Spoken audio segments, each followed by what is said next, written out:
ঈদ আমাদের জন্য খুশির বার্তা এবং আনন্দের খবর যেভাবে নিয়ে এসেছিল, ঠিক তেমনিভাবে রমজানুল মোবারক মাস আমাদের মাঝ থেকে চলে যাবার মাধ্যমে রমজান আমাদের কাছে যে জিনিসটি নিয়ে এসেছিল, যে মানুষদেরকে জান্নাত দেবার জন্য, মানুষদেরকে জান্নাত অর্জন করবার জন্য বড় একটা সুযোগ আল্লাহ তাআলা আমাদেরকে দিয়েছিল। এবং যে সমস্ত মানুষেরা রমজানুল মোবারক মাসে সিয়াম করেছে, কিয়াম করেছে, সালাত ও তারাবি পড়েছে, তাহাজ্জুদ পড়েছে, ইবাদত বন্দেগীতে নিজেকে আবদ্ধ রাখার জন্য চেষ্টা করেছে, শেষ দশকের দিকে এসে যারা লাইলাতুল কদরকে অনুসন্ধান করেছে, নিজেকে বিগত সময়ের চেয়ে বছরের রমজানটাকে সবচেয়ে বেশি ইফেক্টিভ করার জন্য, কার্যকর করার জন্য যারা আবদ্ধ করতে পেরেছে, আল্লাহ রাব্বুল আলামিনের কাছে ওই ব্যক্তির আমলগুলো সবচেয়ে শ্রেষ্ঠ এবং আল্লাহ তাআলা ওই সমস্ত ব্যক্তিদেরকে জান্নাত দেওয়ার জন্য প্রতিশ্রুতি দিয়েছেন।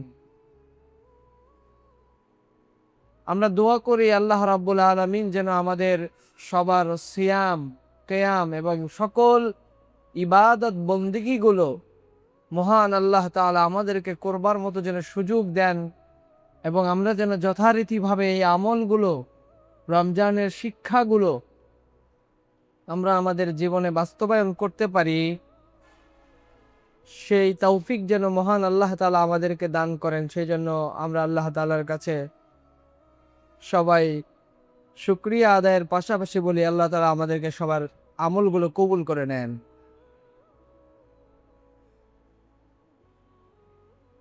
ঈদ পরবর্তীতে আমরা এই জুমা থেকে যে বিষয়গুলো নেবার জন্য চেষ্টা করব, সেটি হলো আল্লাহ তাআলা আমাদেরকে ভালো আমল করবার জন্য, উত্তম কাজগুলো করবার জন্য তিনি আমাদেরকে সুযোগ করে দিয়েছিলেন। এই সুযোগের ধারাবাহিকতা এবং এই ভালো কাজের ধারাবাহিকতা যেন বন্ধ না হয়ে যায়, এই জন্য ইসলামের গুরুত্বপূর্ণ একটি শিক্ষা হলো, মানুষ যখন ঈমানদার হয়, মুমিন হয়, মুসলমান হয়, ভালো পরহেজগার হয়, তো এটা হবার পরে সেই ব্যক্তিকে আবার পুনরায় খারাপে ফিরে যাওয়া, আগুনের সাথে সেটাকে সাদৃশ্য করা হয়েছে। অর্থাৎ আপনি এতদিন পর্যন্ত ভালো ছিলেন, ভালো থাকবার জন্য চেষ্টা করেছেন, এইটা যেন ধারাবাহিকভাবে আপনার জীবনের শেষ পর্যন্ত থাকে, বরং আগামী বছর রমজান আসলে এর চেয়েও যেন আরো শক্তিশালী হয়, এভাবে নিজেদেরকে তৈরি করা। উদ্দেশ্য হলো যে প্রত্যেকটা মানুষ তার জায়গা থেকে ধাপে ধাপে তার জান্নাতটা যেন উঁচু মানের হয়, সম্মানজনক যেন জান্নাত হয়, রাফিয়ে দারাজাত হয়। এই জন্য সবার আমল কিন্তু এক হবে না। এই জন্য আল্লাহ সুবহানাহু ওয়া তাআলা ওই সমস্ত ব্যক্তিদেরকে সাহাবীদের সাথে, নবীদের সাথে হাসর নাসর করবার জন্য সুযোগ দিবেন।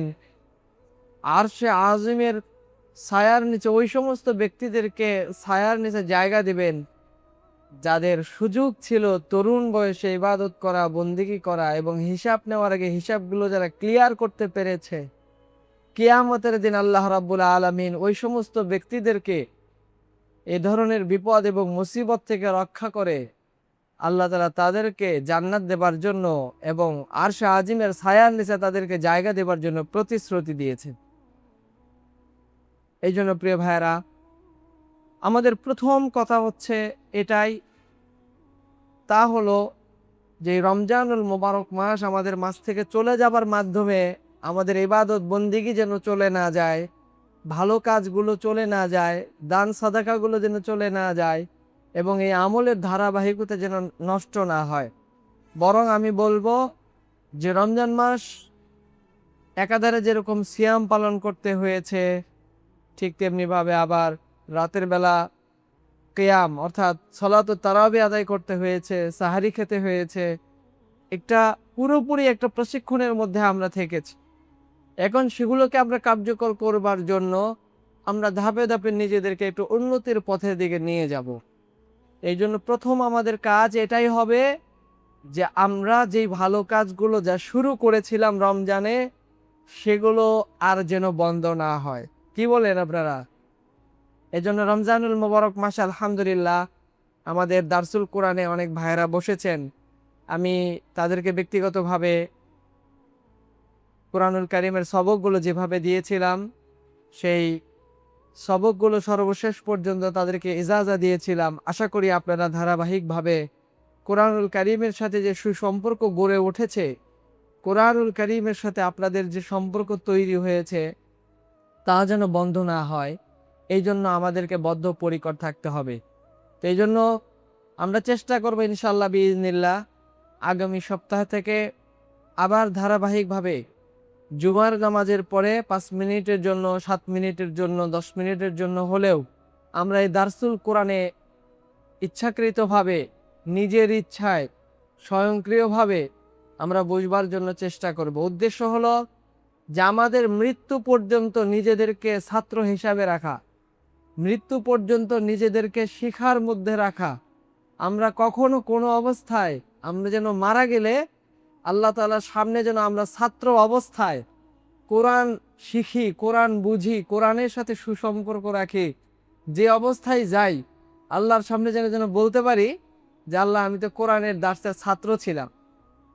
তো এই জন্য তুলনামূলকভাবে আইন কানুন বিধিবিধান যাই কিছু থাকুক না কেন, একটা নিয়ম হলো যে ছাত্রদের জন্য সবসময় একটু শিথিলতা করা হয়, ছাত্রদের জন্য একটু সহজ করা হয়। কলেজ ইউনিভার্সিটি বলেন, বাস বলেন, দুনিয়াতে যেখানেই যান যত আইন কানুন যা আছে, স্টুডেন্ট যখন হয়, ছাত্র যখন হয়, তখন সবাই একটু এটা নর্মালাইজ করে দেখার জন্য চেষ্টা করে। যাক, ছাত্র মানুষ এখন শেখার মাঝে আছে, একটু বুঝার কমতি থাকতে পারে, জানার কমতি থাকতে পারে, ভবিষ্যতে সুযোগ আছে, তো এই জন্য তাকে ছেড়ে দেওয়া হয়।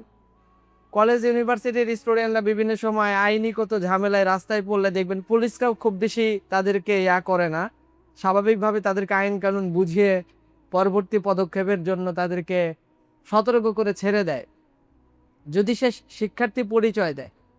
এই জন্য শিক্ষার্থী হলে অনেক ফায়দা আছে। তার মধ্যে 1 নম্বর ফায়দা হলো যে আল্লাহ সুবহানাহু ওয়া তাআলার কাছে আপনি যখন ছাত্র হিসাবে যাবেন, স্বাভাবিকভাবেই আপনার সমস্ত আমলনামাগুলো মাফ করে দেওয়ার জন্য অর্ধেক সহজ হয়ে যায়। এই জন্য দুনিয়ার মধ্যে যখন কোনো ছাত্র পড়ালেখা করে, পড়ালেখার মধ্যে থাকে, দেখবেন যে হাদিসের বর্ণনা হলো যে ওই ব্যক্তির পায়ের নিচে ফেরেশতারা রহমতের বিছানা এবং রহমতের পাড়গুলো তাদের জন্য বিছিয়ে দেন। গতকালকে একটা ভয়াবহ অ্যাক্সিডেন্ট হয়েছে, আপনারা হয়তো অনেক জায়গায় দেখেছেন। 2টা জায়গায় অ্যাক্সিডেন্ট হয়েছে।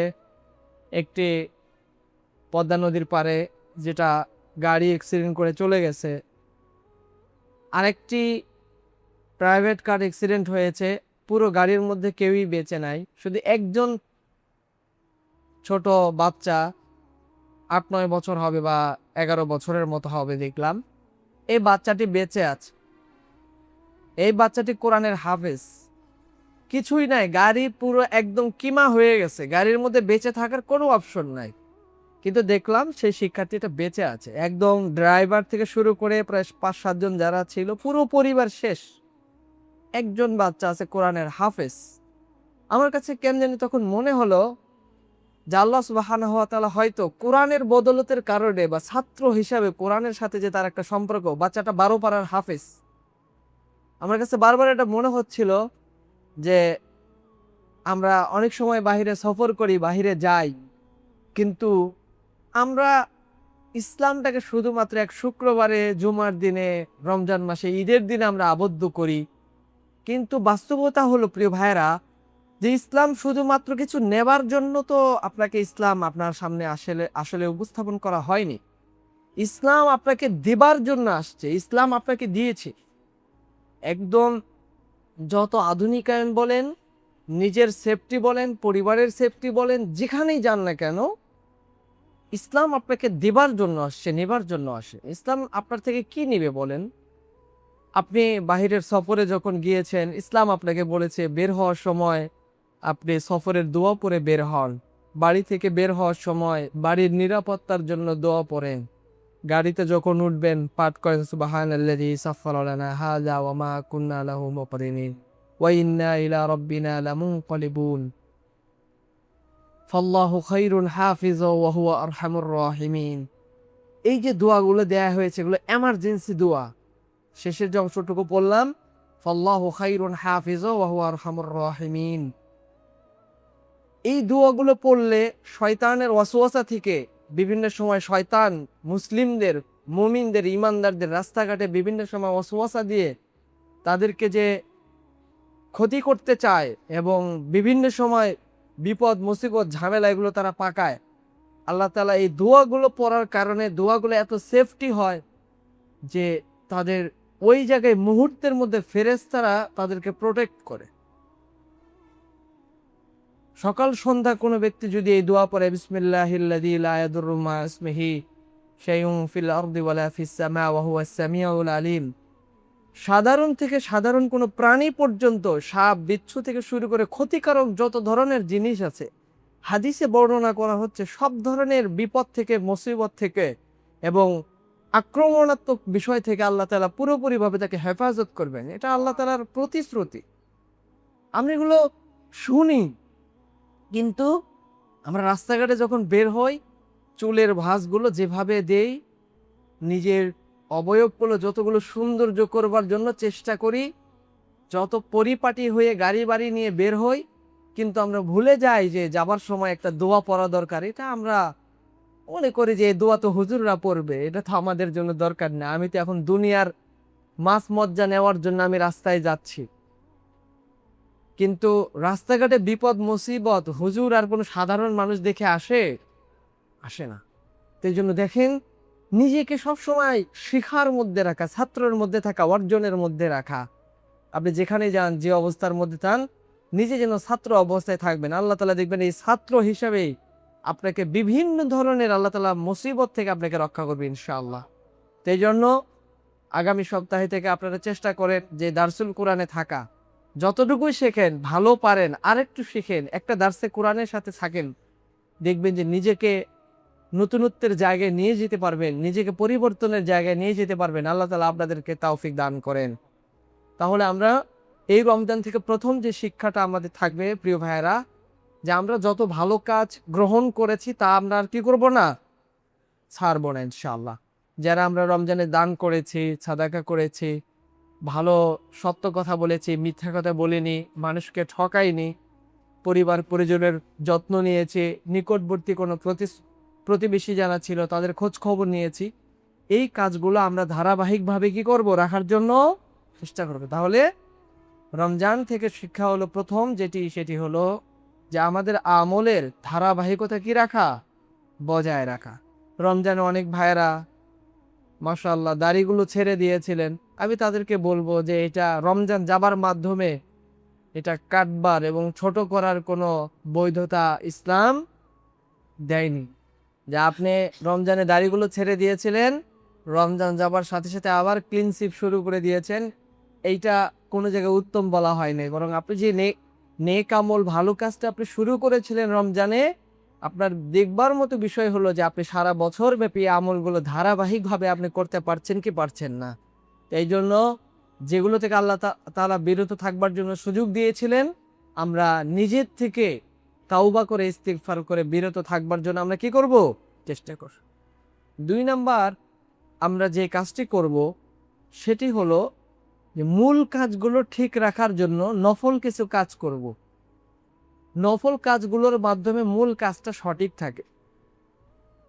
যেমন আমরা দেখা যায় যে রাস্তাঘাটে বিভিন্ন সময় যাই, তো যাওয়ার সময় গাড়িতে দেখবেন প্রত্যেকটা গাড়িতে যে কয়টা গাড়ির চাকা থাকে তার চেয়ে একটা এক্সট্রা চাকা পিছনে এরকম ভাবে লাগানো থাকে। জিপ, প্রাইভেট কার, এগুলোর পিছনে দেখবেন একটা কি থাকে, একটা করে চাকা চাকা লাগানো থাকে। কেন থাকে এটা?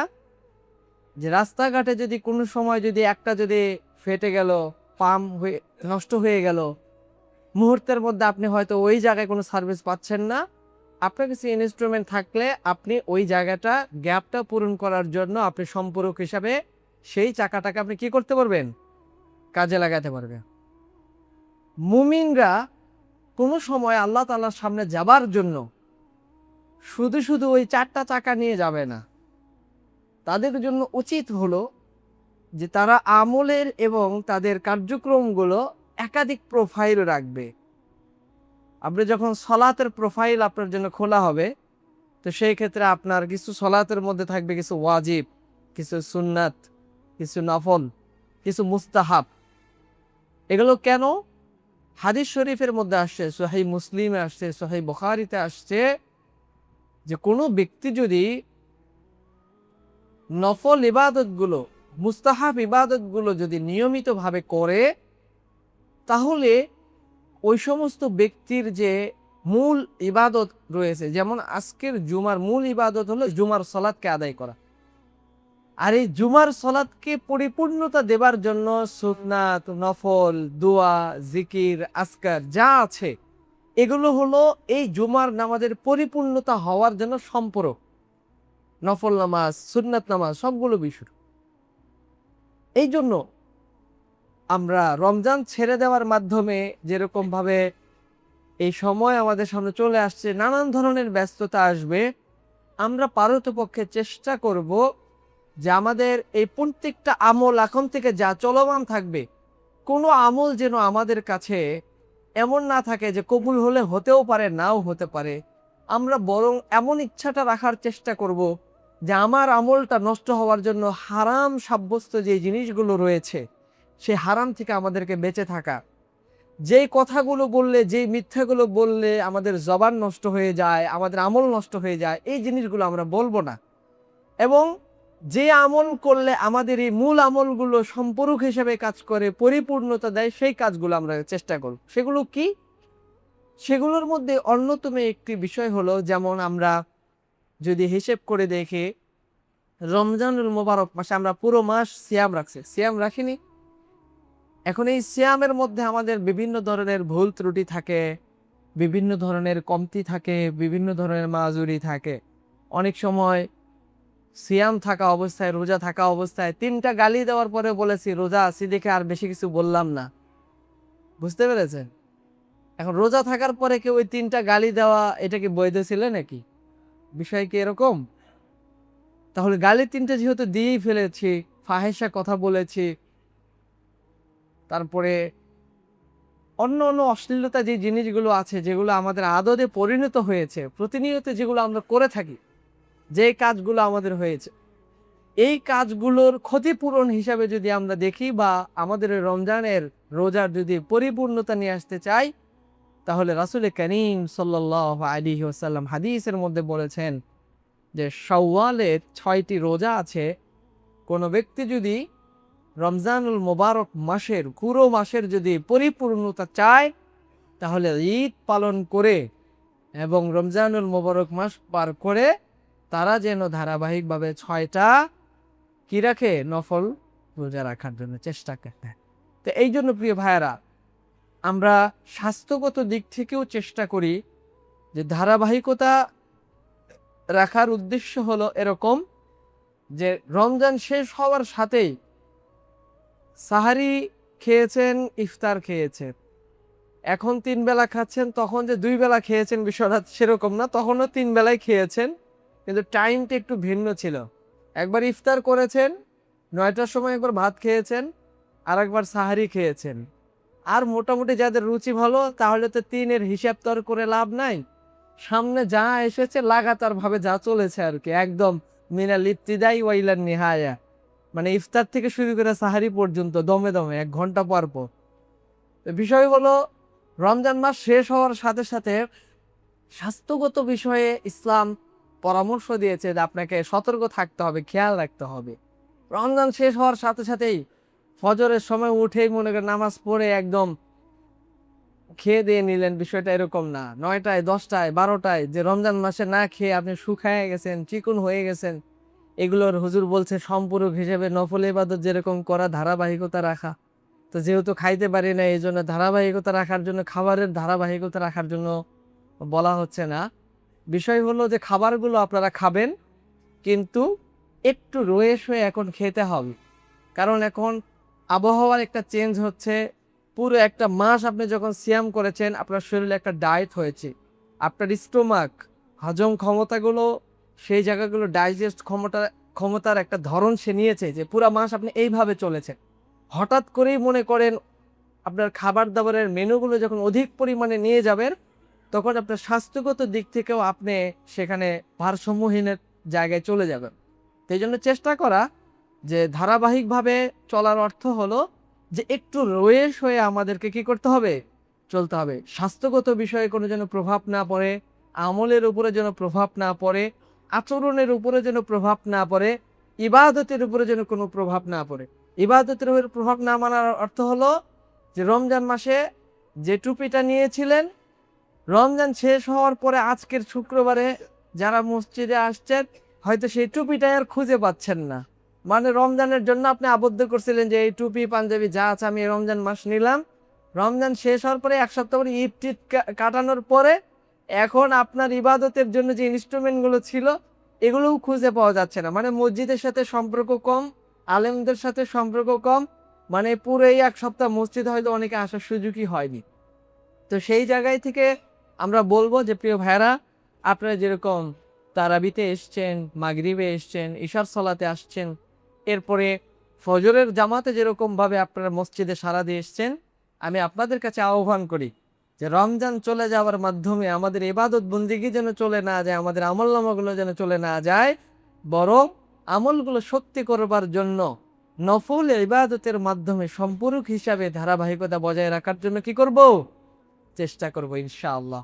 তাহলে আমি মোটা থেকে দুটি বিষয় আপনাদেরকে বলেছি। এক নম্বর বিষয় যেটা বললাম যে আমাদের আমলের ধারাবাহিকতা সঠিকভাবে ঠিক রাখা। দুই নম্বর, এই আমলগুলো ঠিক রাখার জন্য সম্পূরক হিসেবে নফল ইবাদতের প্রতি এবং মুস্তাহাব আমলগুলোর প্রতি গুরুত্ব দেওয়া। কারণ কোনো ব্যক্তি সামনে ইবাদতের জন্য সুযোগ আসার পরে কোনো সুযোগ তাদের ছেড়ে দেওয়া উচিত নয়। এই জন্য প্রিয় ভাইয়েরা, আমরা এই দুইটা কাজ বেশি বেশি করবার জন্য চেষ্টা করব।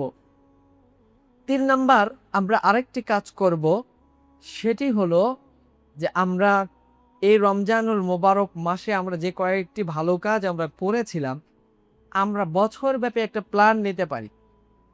বছরব্যাপী প্ল্যানটা কি? যে বিগত আপনার জীবন থেকে 50টি, 30টি, 40টি রমজান চলে গেছে, কিন্তু প্রতিটা বছর রমজানুল মোবারক মাস আপনার একইভাবেই কেটে যায়। হয়তো তার চেয়ে আরো নিম্নমানের যায়, উন্নতির ধাপে যাচ্ছে না। তার মানে হলো তুলনামূলকভাবে আপনি প্রোফাইল, আপনার সিভি, আপনার যে বায়োগ্রাফি আছে, এটা আপনার কম হয়ে যাচ্ছে।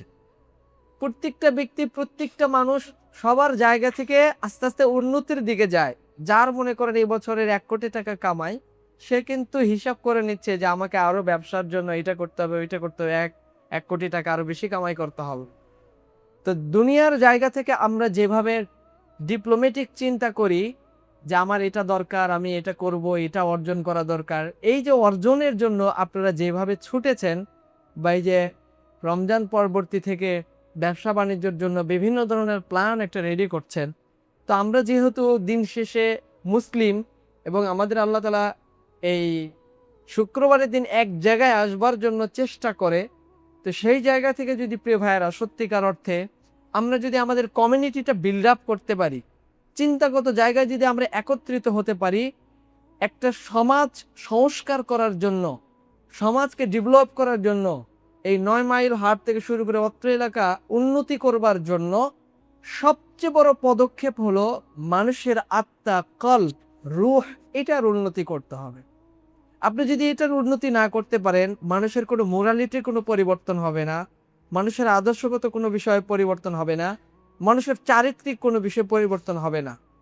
শুধুমাত্র রমজান কেন্দ্রিক বা একটা সময়ের সাথে সম্পৃক্ততার মাধ্যমে ন্যূনতম কিছু প্রভাব বিস্তার হবে, কিন্তু আপনি বিপ্লবী কোনো কাজ করতে পারবেন না। এর জন্য আমাদের প্রথম যে কাজটি করতে হবে সেটি হলো ভালো ভালো কিছু কাজের জন্য আমাদের সকলের মতামতে একমত হতে হবে যে আমরা এই সমাজকে যদি আমরা সংস্কার করতে চাই, তাহলে আমাদের এই 9 মাইল মসজিদের 500 মুসল্লি নামাজ পড়ে 500 মুসল্লিকে কোরআনুল কারীম বিশুদ্ধভাবে আগামী 6 মাসের মধ্যে আমরা শিখবো ইনশাআল্লাহ। সেটা আমাদের ঘরে, বাহিরে, মসজিদে, যে কোনো জায়গায় হোক। আপনি কল্পনা করতে পারেন যে বাংলাদেশের মানুষ প্রায় 95 থেকে 99% মানুষ কোরআন জানে না। যে মানুষ কোরআন জানে না সেই মানুষ কি নিয়ে জান্নাতে যাবে, এটা আমার আসলে আমার নলেজে এটা আসে না। তো সেই জায়গা থেকে আমি বারবার আপনাদেরকে এটাই বলবো যে কোনো সমাজ এবং কোনো এলাকা যদি ডেভেলপ করতে চান, মানুষের আত্মার পরিবর্তন নিয়ে আসতে চান, মানুষের ব্রেন, বুদ্ধি, গরিমার যদি পরিবর্তন আনতে চান, তাকে আপনি কোরআন দিয়ে দেন, আর কোনো কিছুই প্রয়োজন নেই।